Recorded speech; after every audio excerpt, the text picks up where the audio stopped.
Welcome back to the Deep Dive, where we plunge into some really profound stuff you share with us, looking for those insights that can, genuinely reframe your world. And today, we're not just dipping our toes in, we're taking a full immersion into a truly extraordinary question. What if everything we've been meticulously taught about what it means to be human, our needs, our limits, even time itself, is actually just a story we've sort of agreed to live within? That's the core premise guiding our deep dive today. We're to unpack this idea of finding a deeper truth about who we are, what we're capable of, and maybe glimpse a new reality unfolding. Okay, let's unpack this. Yeah, and what's truly fascinating here, what these sources keep asking us to do, is to fundamentally reevaluate, well, everything, our Yeah. understanding of self, our place in the universe, the very nature of existence. It's this compelling mix, isn't it? Threads of like ancient wisdom woven together with really contemporary personal experiences. And it's not just abstract philosophy. There's a core promise here, a path to real inner freedom, genuine sovereignty, and this vision of a harmonious future, way beyond our current struggles. Absolutely. Our mission today, as we navigate this rich, maybe even mind-bending material, is to pull out the most powerful nuggets for you. We want to help you see your own life, the world around you, through a truly different lens. We'll explore transcending limits, understanding your boundless nature, and maybe catching a glimpse of this gentle arrival of a whole new way of being. So, yeah, get ready to question some fundamental assumptions. You might have some real aha moments with us as we journey into these depths. All right, let's start with a premise. It's so radical yet so simple, it might just challenge every fiber of how you see things. Our primary source here, Alem da Condição Humana, puts forward this really revolutionary idea. It says, and I'm quoting loosely here, "You speak of the human condition like it's the truth of who you are, but I tell you, it's a garment you've chosen to wear, a costume in a play." It goes on, "You are not human at the core. You are consciousness itself, eternal and luminous, exploring a human game, among many other games, in countless realities unfolding simultaneously." Wow. Just sit with that for a second. Really try to imagine your whole life, your identity, your limits. It's all like a role you're playing in this grand cosmic theater. Not fake exactly, but just one possibility you could embody. How often do you feel hemmed in by what you think being human means, by those expectations, maybe even the ones you put on yourself? This just flips the script entirely. It really does. And this is where we start connecting this to a much bigger picture, drawing from so many spiritual and philosophical traditions when we talk about being consciousness itself, eternal and luminous. It's not just poetry. It resonates deeply with things like Advaita Vedanta, the idea that ultimate reality is pure consciousness, and we are that. Or, perennial philosophy, the sense of a core truth under all the different paths. Being eternal and luminous means, well, it means there's a part of you, your core awareness, that's beyond birth and death, beyond any specific form. It's unchanging. It's Yeah. that insight that we're not just in the universe, we are the universe experiencing itself locally, you might say, through this human game. The human game. Yeah, and that idea of life being a game in countless realities, it's rich. It doesn't make it trivial. Instead, it highlights our agency. It implies choice, creativity, maybe even a healthy detachment from outcomes. That could be incredibly freeing. Think of a really great actor. They're fully immersed, feeling real emotions on stage, crying real tears, maybe. But somewhere inside, they know it's a role. They know the curtain will fall. Right. Or like a VR game. Exactly. Or a super sophisticated VR game. The feelings are real, the challenges grip you, but you know you can take the headset off. So this human game becomes this specific, intense simulation designed for unique experiences, designed to give us that flavor of contrast we'll talk about. Okay, that helps. The actor analogy, the VR, it clicks. Yeah. It's not denying the realness of the experience, Not at all. but understanding its context, bigger context. Yeah. But then why does it feel so hard to, take off the headset? Why are we so caught up in the role? That's the million-dollar question, isn't it? And it brings us right back to the idea of the human condition as an agreement. The game is just so immersive. It's designed to be. And our agreement to play by its rules, well, it's often totally unconscious, deeply buried. And everything around us, society, education, family, reinforces the idea that the costume is us, that its limits are our truth. Yeah, so why do we swim in? Precisely. Our senses are tuned to this reality. Our minds are trained to see it linearly. So it takes conscious effort, a real act of remembrance, of discernment to peel back those layers, like that actor consciously stepping out of character after the final scene. It takes practice. Okay, so building on that really radical idea, human condition as a costume, a game, this next insight, it turns everything we think about our basic desires completely on its head. The sources challenge our whole understanding of fundamental needs. They say the human story teaches you of need. Hunger for food, longing for touch, yearning for love, fear of death. We all feel those, right? But then the bombshell. These are not the essence of who you are. They're agreements you made to enter this realm of limitation, so you might taste the flavor of contrast. And here's the key, the real potential for freedom. Yet once you recognize the agreement, you are no longer bound by it. So wait, all those primal drives, the things we chase, the things we dread like fear of dying, or that deep ache for love, they aren't fundamental to our true self. They're like optional rules for this specific experience. What does it even mean to taste the flavor of contrast? And how on earth do we start to recognize these agreements, let alone break free from something that feels so instinctual? It's a huge point, and it really gets to the heart of human suffering and also liberation. The key distinction, and it's subtle but vital, is between denying a need. Right, which often just leads to suppression. Exactly. Suppression, repression, maybe even a kind of harsh asceticism that doesn't really work. It's the difference between that and truly recognizing it as an agreement, a parameter you chose that can be transcended.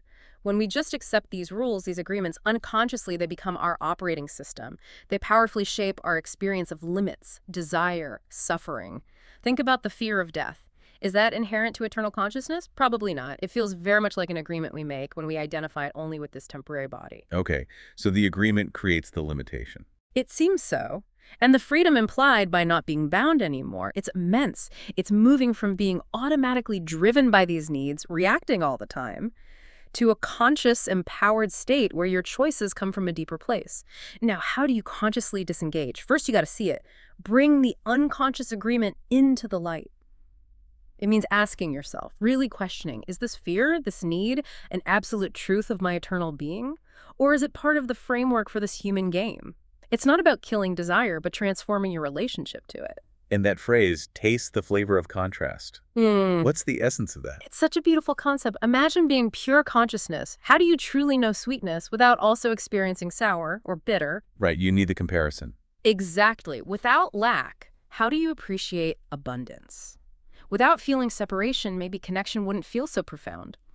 So these needs, these limits, they aren't flaws. They're the very things that allow for this incredibly rich, textured experience. This perspective changes everything about how we relate to pleasure and pain, abundance and lack. We're not trying to erase them from the painting of life, but to experience them without the clinging, without the suffering that comes from thinking they define us or are essential for our wholeness. So if we're not bound by these, what drives us? Yeah, Survival or external validation? that points towards a shift, doesn't it? Towards a more internal, self-sourced existence, where maybe your actions are driven by inspiration, by inner knowing, by just creative expression, rather than fear or perceived lack. Think about eating. There's a difference between eating from true physical hunger, the body needing fuel, working in harmony, versus eating out of emotional hunger. That's a need tied to an agreement about comfort or escape. One is harmony in the game. The other is being ruled by an unconscious agreement that cuts you off from true inner nourishment. That distinction is really clear. Emotional eating versus true hunger. It makes sense. So it's not about becoming some kind of unfeeling robot, Not at all. but about untangling our core identity from these fleeting experiences, like watching a movie, feeling the emotions, but knowing it's not your ultimate reality. Beautifully put. But okay, practically speaking, how do we start disengaging from something as deep-seated as, say, the fear of death? Our biology screams survival. That's the crux, isn't it? Because intellectual understanding is just step one. Practically, it's a process. Observation and redirection. When that fear of death flares up, instead of getting swept away, you pause, you acknowledge it. There's that human agreement feeling. Then consciously, maybe energetically, you redirect your focus to that eternal part of you that doesn't fear death. It's not about magically avoiding physical death, but freeing your experience of life from its shadow. It's a practice. A continuous practice. Disentanglement through presence, through choice. Maybe meditation helps you connect with that timeless awareness. Or maybe contemplating cycles of life and death, like many traditions do. Slowly, you're building a new habit, a new pathway of identification. It's gradual, but the freedom it offers, it's profound. It frees you from the tyranny of those unconscious rules. Okay, here's where it gets really interesting for me, because if we can start to see through these agreements, the sources say, to be free of the human condition is not to deny it, but to see through it. And when we genuinely know yourself as source, that's the key phrase, a whole new way of being opens up. Radically empowered. The text says, nourishment comes from the river of life that flows within you, the unbroken stream of spirit. Love is not something you must acquire from another. It is the radiance of your own essence. Or then it adds food, sex, companionship, approval. These are shadows of the original wholeness you already are. Wow. So again, this isn't about becoming a hermit, right? Or rejecting connection. No, definitely not isolation. It's about this huge paradigm shift. Understanding that the true source of nourishment, connection, love, joy, it originates deep within us. Yeah. But what does that actually look like? How does nourishment from the river of life feel in, a Tuesday afternoon? How does it show up? Right, grounding it in experience. Knowing yourself as source implies this state of complete self-possession, self-sufficiency energetically. That unbroken stream of spirit, the river of life, it's not just poetry. It points to a tangible energy source within us, always there. Call it life force, chi, prana, creative energy, universal consciousness. Whatever label fits for you, it animates everything and it's always accessible. And when you consciously tap into that, maybe through breath work, meditation, just being present, moments of quiet, that desperate outward grasping, it starts to lessen. The neediness fades. Exactly. The need for food to fill an emotional hole, the need for constant likes or validation, it diminishes because you feel this inner wellspring, this sense of being constantly supplied, like a river fed by an infinite source. Okay. And the love part, not needing it from others because it's our essence. That's huge. It's critical. The distinction is moving from seeking love to fill an imagined emptiness inside to recognizing that love is your essence. You're not an empty cup waiting to be filled. You're an overflowing fountain. And that overflow naturally extends outwards, creating genuine connections, non-dependent ones, relationships born from abundance, not lack, sharing from fullness, not clinging from emptiness. That feels so much healthier. Doesn't it? And that idea of external things, food, sex, approval being shadows of the original wholeness doesn't make them bad or wrong. It just means our intense attachment, the suffering we feel around them, often comes from mistakenly believing they will make us whole. Ah, right. Thinking they're the source, not reflections of it. Precisely. If you already know you're whole, complete, radiant, then these experiences transform. They become expressions, amplifications of that wholeness, not requirements for it. They're gifts enjoyed, expressions of the artist, not desperate necessities. So how does this change our approach to, everything? Relationships, career, goals? Fundamentally, instead of striving to achieve wholeness through external markers, the perfect job, the perfect body, the perfect partner, you recognize and express the wholeness already there. It's not just a mindset shift, it's energetic, experiential. You might feel it as deep inner peace, regardless of what's happening outside, or feeling totally fulfilled even when you're alone. It's radiating this quiet joy, this presence that naturally draws things to you, not because you need them, but because you're an abundant source yourself. Think of a time you felt utterly content, peaceful, needing nothing to change. That feeling of quiet fullness. That's a glimpse. That's internal sovereignty. That is incredibly liberating. Operating from abundance, not lack. It changes the whole dynamic of giving and receiving. But society is geared towards external seeking. Advertising, social media, it all screams, you need this thing outside yourself to be happy whole. How do we practically counter that programming? That's a vital point. The programming is intense. First step is awareness. Seeing how society conditions us, the ads, the comparisons, the success stories. Then it's that conscious redirection we talked about. When the urge hits to compare, to seek validation, externally pause. Ask, is this my true self speaking or an old agreement, old programming? And then deliberately turn inward, a moment of breath, a walk outside, affirming, like the source suggests, I am source, I am whole. It's a daily practice, sometimes moment by moment, shifting your internal compass away from external need towards that inner wellspring. It takes courage, yeah, but the payoff is genuine freedom. Okay, now we get to the part that really asks us to stretch our minds. A truly mind-bending concept, the source's state. Understand also that what you call sickness, aging, and decline are creations of this story. They arise from the embrace of linear time, a fiction you agree to inhabit. End quote.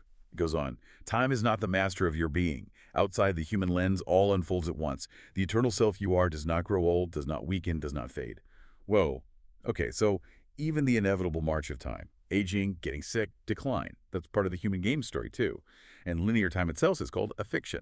I mean, our experience is so clearly sequential, yesterday, today, tomorrow, one thing after another. How do we even wrap our heads around all unfolds at once? It feels contradictory to everything we see. It does feel contradictory to our immediate senses, absolutely. And this raises an important question. How do we bridge that gap between our linear experience and this idea of time as a construct? But, this concept isn't entirely out of left field. Many spiritual traditions hint at it. Think of cyclical time in Hinduism or Buddhism, or indigenous views of time as circular or layered. And even modern physics, especially quantum physics, starts to poke holes in our simple Newtonian view of time. Like the block universe idea. Exactly. Theories like the block universe suggest past, present, future all coexist simultaneously, like frames on a film reel. Yeah. Our consciousness just experiences them sequentially. It's a very different model. Okay, so maybe our perception is limited, not time itself. That's the idea. And how could our embrace of linear time create sickness, aging, decline? Well, it's just a powerful belief system at work. Collective and individual. If we, as a species, deeply agree that bodies must age, get sick, break down on a fixed schedule, that belief becomes a powerful manifester. It sets the parameters. It's not denying the reality of a wrinkle or an illness, but understanding the underlying energetic agreement, the expectation that shapes it. Our identification with this linear story, where everything heads towards an end, fuels these processes. So the belief shapes the biology to some extent. That's the implication. And the liberation in knowing that the eternal self does not grow old, does not weaken, does not fade. That's transformative. It dismantles that deep fear of death and decay driving so much human behavior, chasing youth, anxiety about the future. But how do we reconcile that with the body clearly aging? We see it happen. Right. The physical vehicle, the costume, seems subject to the agreed-upon rules of this game entropy, decay, sure. But the insight is that this vehicle doesn't define or limit the unchanging, deathless essence within. The potential here is to consciously unhook from that agreement of inevitable decline. By shifting our identification away from rigid linear time towards our eternal nature, maybe we can influence our physical experience, not necessarily become immortal in this form. Right, not magic. But perhaps experience aging with more grace, vitality, ease, maybe even slow down the perceived decline by changing the underlying belief. It's speculative, but powerful. And if time isn't the master, how could that change things like manifestation, healing, learning? Well, if all unfolds at once, could we access information from our future or past self? Not predicting the lottery, but maybe through timeless knowing. Intuition, sudden insights. Think about those moments when creative solutions or deep understandings just arrive, fully formed, bypassing linear thought. Yeah, like a download. Exactly. Or when you're lost in a task and time disappears, that feeling. That's a micro-experience of time's flexibility, a peek outside the box. The wisdom of that timeless self is always there, accessible, if we step out of the linear story and into the eternal now. That's mind-altering. It reframes limitations as potentially self-imposed through story, not universal laws. But scientifically, entropy seems pretty solid. Time's arrow points one way. Yeah. How does this view fit? That's the key tension, isn't it? Within this perceived reality, entropy holds. Observable physical laws apply. But if we are multidimensional beings, our physical experience is just one dimension, one layer. Think of a wave on the ocean. The wave has a start, it breaks, it ends, seems destroyed. But the ocean itself, the water, it remains. Our bodies are like the waves, perhaps bound by the linear agreements of this reality. But our consciousness is the ocean. From the ocean's view, no wave truly dies, it just changes form. The science we observe is valid within the rules of this human game. This insight isn't about denying those rules, but remembering there's a vaster reality that transcends them. And by aligning with that, we might subtly influence our experience within the game, remembering we're the water, not just the wave. So this whole understanding of self beyond the human costume, of needs as agreements, of time as a construct, it all seems to culminate in this profound sense of inner freedom. The sources describe it beautifully. Resting in this remembrance of source leads to independence. But crucially, not isolation, it is sovereignty. It's the direct knowing that you are whole, complete, and eternally supplied. And from that place, that empowered place, one may still enjoy the gifts of the human stage, but you are no longer ruled by them. You taste without clinging, you love without losing, you live without fearing. That sounds incredible. The ultimate call is, step beyond the condition into the vastness of your true identity, and you will know the game for what it is, a canvas of experience for the eternal artist that you are. Wow, that's such a powerful, beautiful vision. And it's clear, isn't it? This isn't about retreating from the world, becoming cold or detached. Absolutely not. Quite the opposite. It's about engaging more fully, but from this place of radical inner freedom, abundance, peace, being truly present without needing specific outcomes or fearing loss. But what does it actually feel like? Experientially. to taste without clinging, Oh, to love without losing. How different would that feel day to day? you've nailed the core of it. Sovereignty here is far from lonely isolation. It's empowered self-governance. Not being alone, but being utterly self-contained in your well-being. That direct knowing that you are whole, complete, and eternally supplied. It loops right back to the river of life, the radiance of your own essence. All fulfillment, all sustenance comes from within, from source.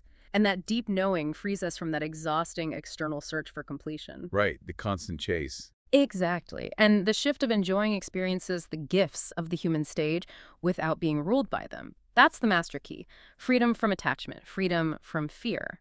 To taste without clinging. It means savoring that delicious meal fully, right now, without worrying if you'll have it again, or feeling you must finish it because of scarcity thinking. It's enjoying a sunset without trying to hold on to the light, understanding its fleeting beauty is part of its magic. Mm-hmm. Presence without possession. Beautifully said. And to love without losing. It means loving deeply, authentically, but not from fear. Fear they'll leave, fear the love will end. It's loving from an overflowing heart that sees the other as divine too. Love that expands, celebrates, gives freely. Not love that contracts with conditions or dread separation. Doesn't mean you won't feel human sadness at loss, but it doesn't shatter your core wholeness or your ability to love. That's a profound difference. And to live without fearing. Moving through life, knowing that whatever comes, challenges, changes your core essence, is safe, whole, untouched, eternally supplied. It's ultimate trust. Knowing you're the artist, not just a brushstroke. The eternal artist on a canvas of experience. I love that metaphor. It's inspiring, isn't it? When you realize you're the artist, not just a character in the painting, what masterpiece can you create? Your choices become expressions of joy, creativity, purpose, not reactions to fear or lack. How do you cultivate this direct knowing? Daily practice, essential, returning to that inner wellspring. Meditation, mindfulness, pausing to feel the life force, and affirmations like Saint Germain's powerful guidance. Whenever your mind says, I need this, redirect it within. Feel the ocean of infinite energy. Find your peace and nourishment there. I am source, I am whole. That's so actionable. It is. It's not just wishing. It's an energetic recalibration. Yeah. Constantly reminding yourself of your true nature. And just imagine how decisions would change individually and collectively if they came from this place of sovereignty.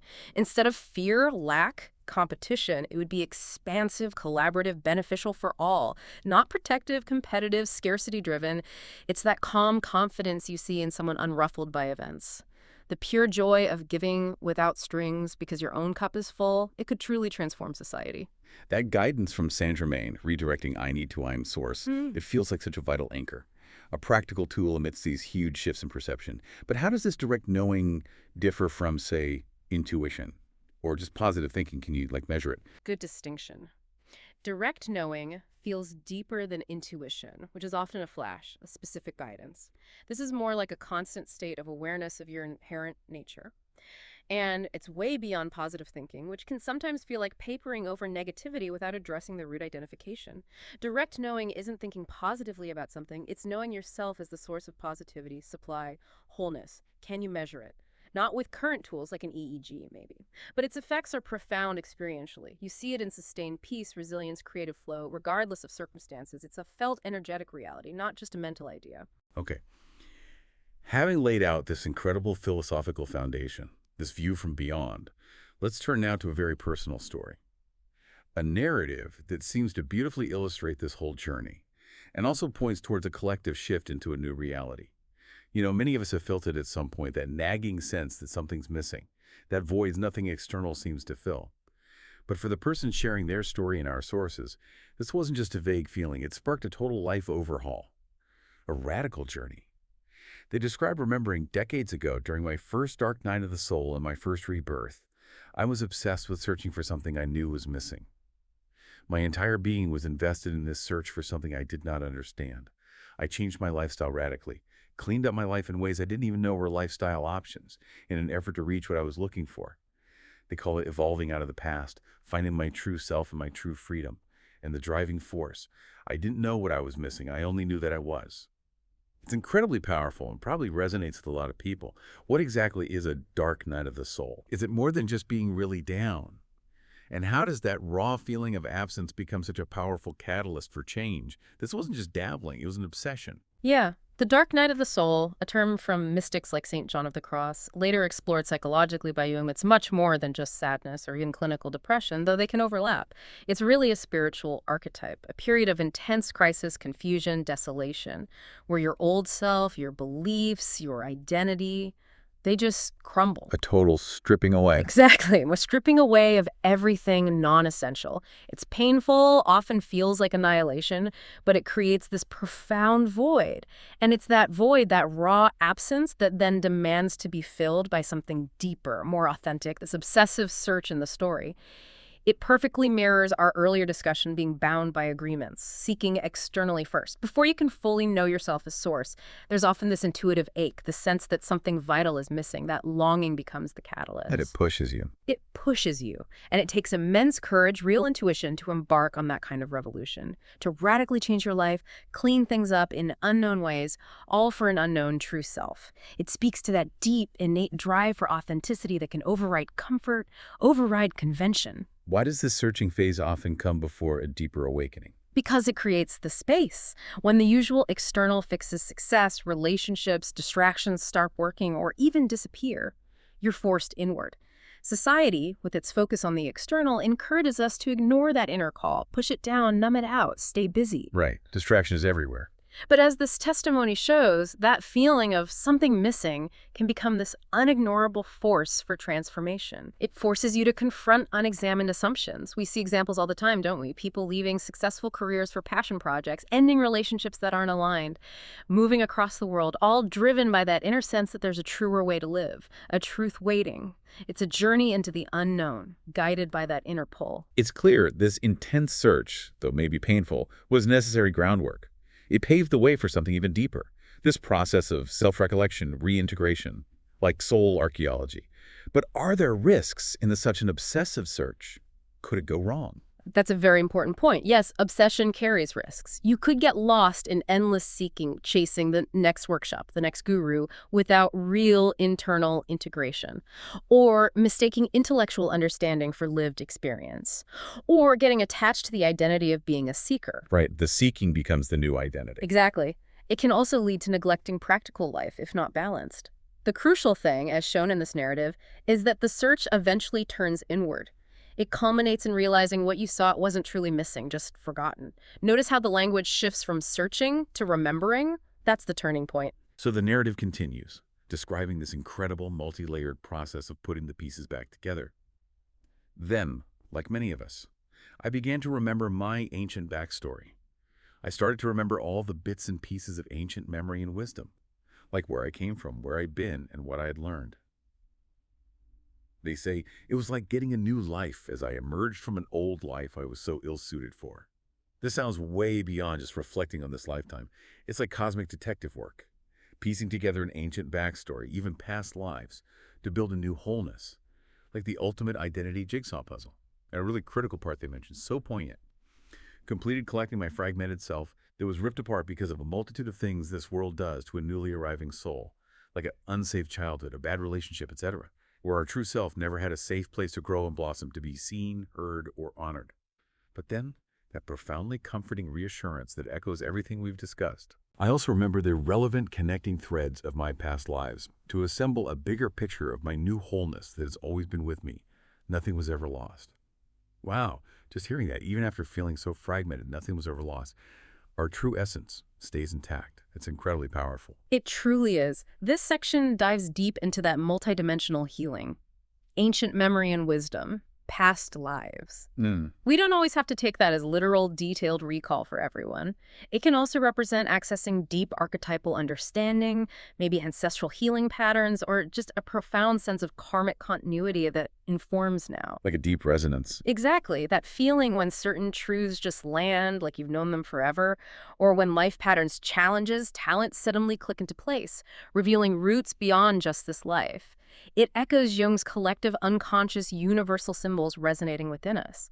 And the recognition that worldly trauma, unsafe childhoods, bad relationships, anywhere our true self never had a safe place, can genuinely fragment the soul. That's a crucial bridge between spiritual insight and psychological understanding. understanding. Yeah, trauma literally splits us off. It does. Trauma, especially early or chronic trauma, can cause parts of our authentic self to go into hiding, to split off as a survival mechanism.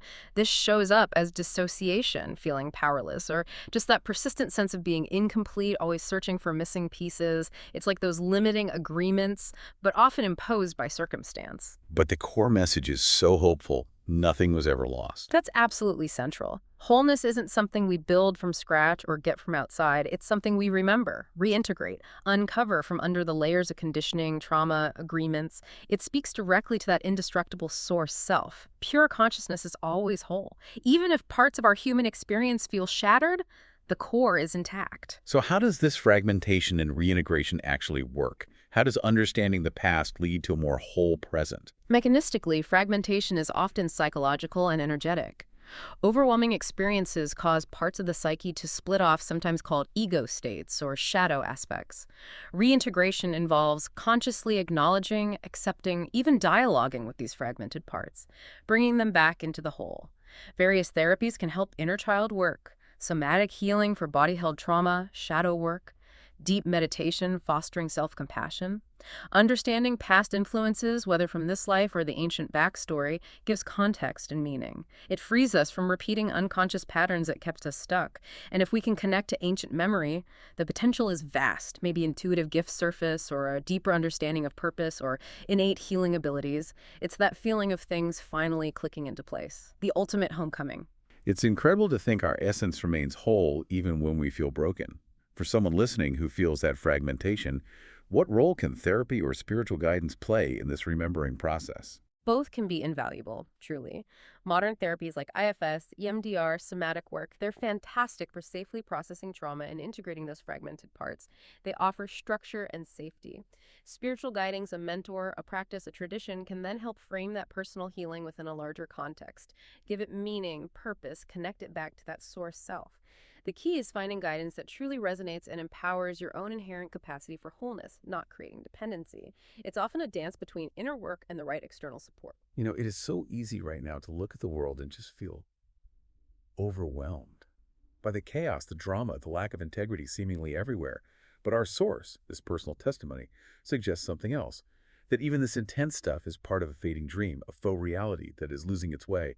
The narrator describes watching all the nonsense, the chaos makers, the abusers, the liars, those who do not honor the sacred, and seeing it become a fading dream, losing its way. And here's the crucial part for us, the actionable insight. We must all heal our addiction to chaos and trauma and heal to enter this new world. But then adds, this is easier said than done because we've mistaken chaos for passion and trauma bonds as connection. Wow, that hits hard. Have you ever found yourself, maybe subtly, drawn to trauma, intensity, in relationships, news, social media, only to realize later it was draining you? Or maybe mistaking that intensity for real passion, real connection. That point is so profound, individually and collectively, and it's uncomfortable, isn't it? Our often unconscious addiction to chaos and drama. It's not just liking excitement. It often comes from deep, psychological, energetic, even neurochemical roots. We mistake chaos for passion because intense emotions feel alive, stimulating, validating even. If you grew up with intensity, calm can feel weird, boring, so you unconsciously stir things up. You get used to the adrenaline. Exactly. The adrenaline rush of conflict or crisis becomes familiar, maybe even feels necessary for feeling engaged or purposeful. And trauma bonds is connection. That happens when shared hardship, conflict, even victimhood creates this false, intense sense of intimacy or loyalty. They're built on shared pain, not genuine resonance or respect. They often keep unhealthy dynamics going because the connection depends on the trauma continuing. And these keep us stuck in that faux reality. That's the idea, stuck in a reality that's losing its way. And as more people consciously pull their energy back, their attention, emotional investment from these old chaotic patterns, the reality they co-create starts to lose power, dissipate, lose coherence. The act of standing back and witnessing is key. It's active disengagement, choosing not to feed the old story. Those agreements we talked about bind us to this fading reality. When you see your agreement to join the drama, consuming sensational news, gossiping, fighting the same battles, you gain the power to detach. Not ignoring suffering, but responding from sovereignty, not reactivity. How does chaos actually become addictive, like chemically? Often through neurochemistry.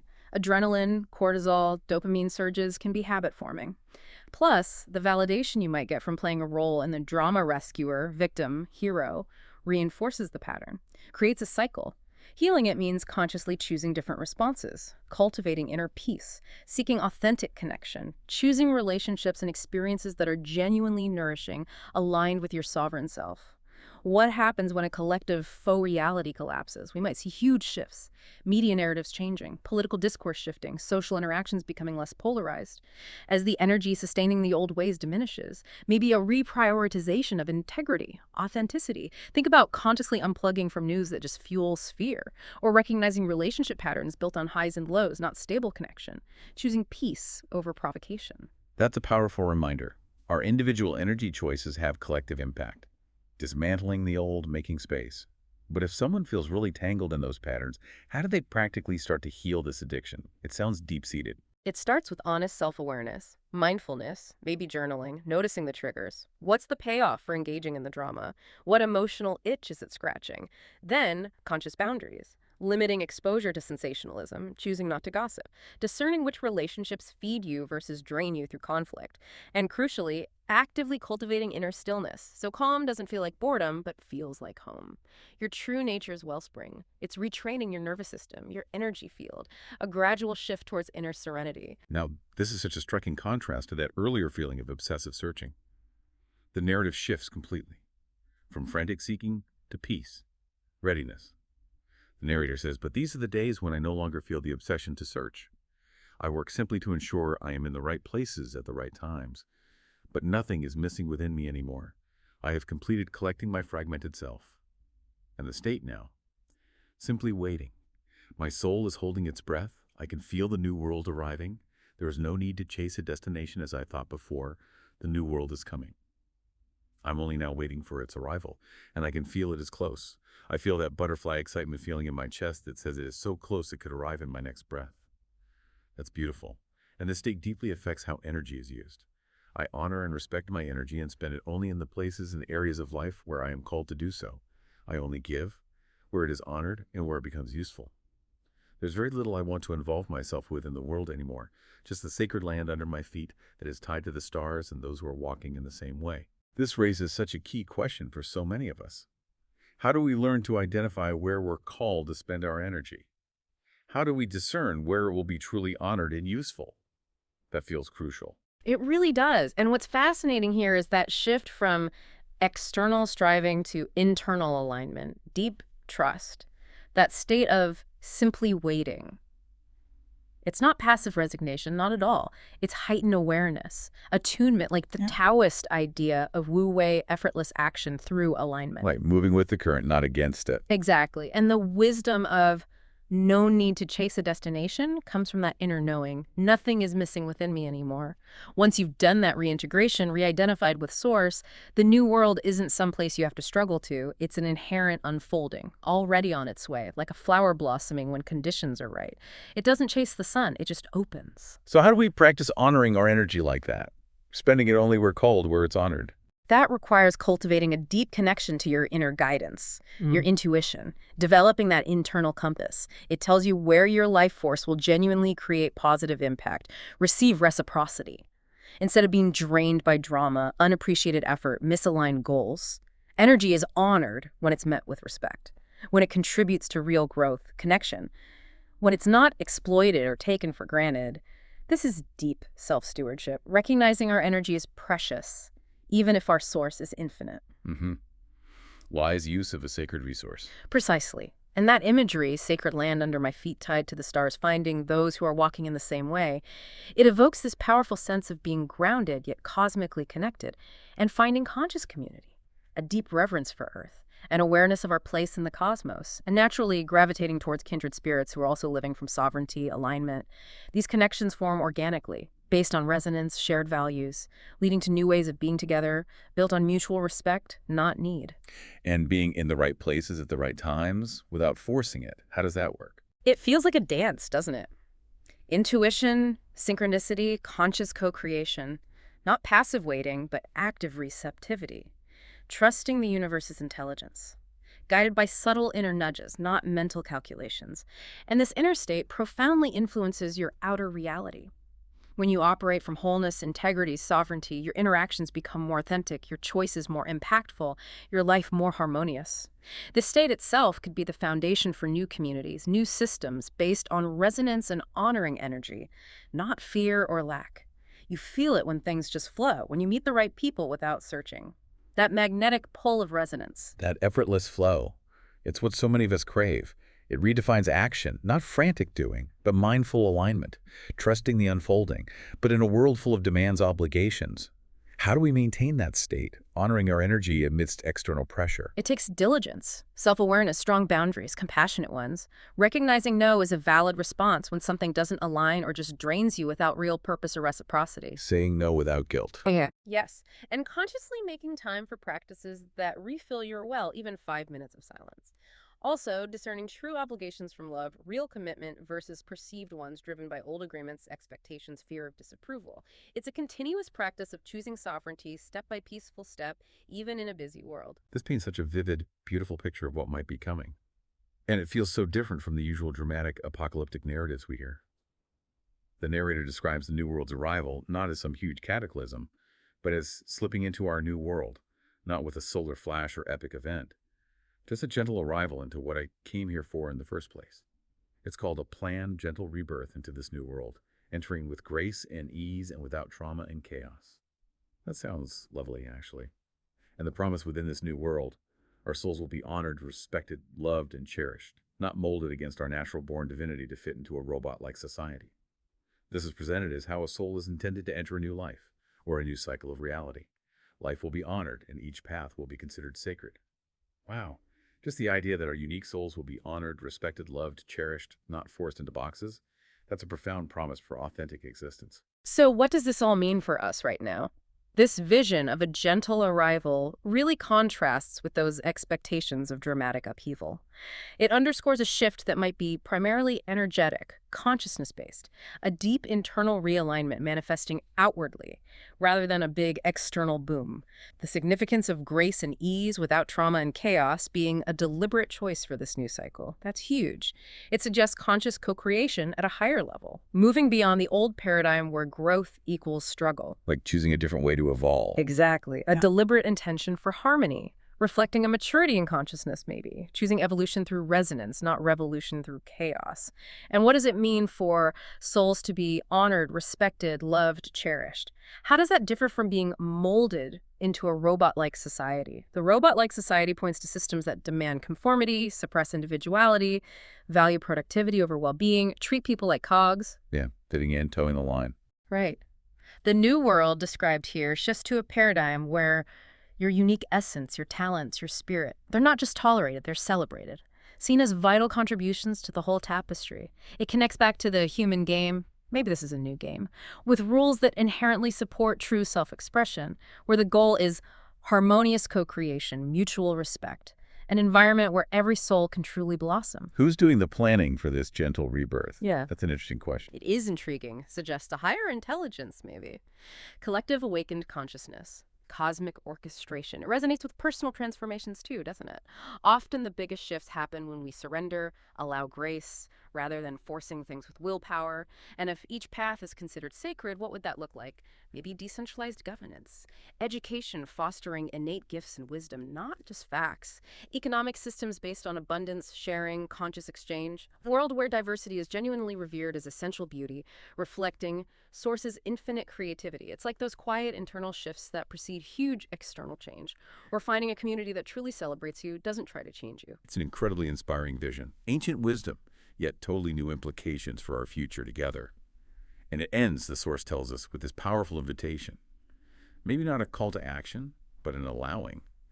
We are ready. We have nothing left to chase. We cannot force our arrival. We can only allow it to arrive. We only need to take another peaceful step in the direction of our heart's calling and within the timing of our souls. That message allowing.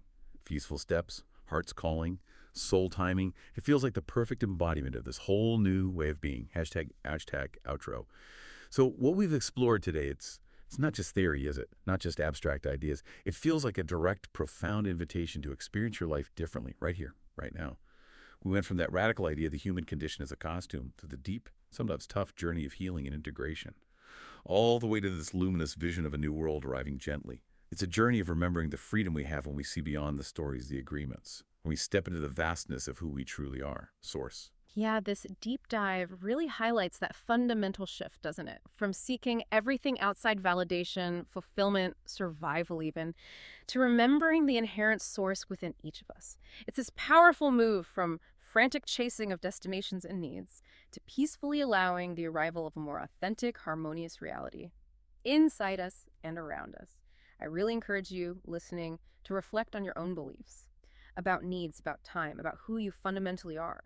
Maybe consider what subtle shifts you feel called to make, recognizing an old agreement that's not serving you anymore, or just taking that next peaceful step guided by your heart. This exploration really raises an important question. If you truly deeply knew yourself as source whole, complete, eternally supplied, and you really understood the human condition was just a costume for a play you chose, what needs would genuinely remain in your life? And which ones might just dissolve? Become part of the tapestry of a game you now choose to play freely, without fear, without clinging, just with the boundless joy of the eternal artist that you are.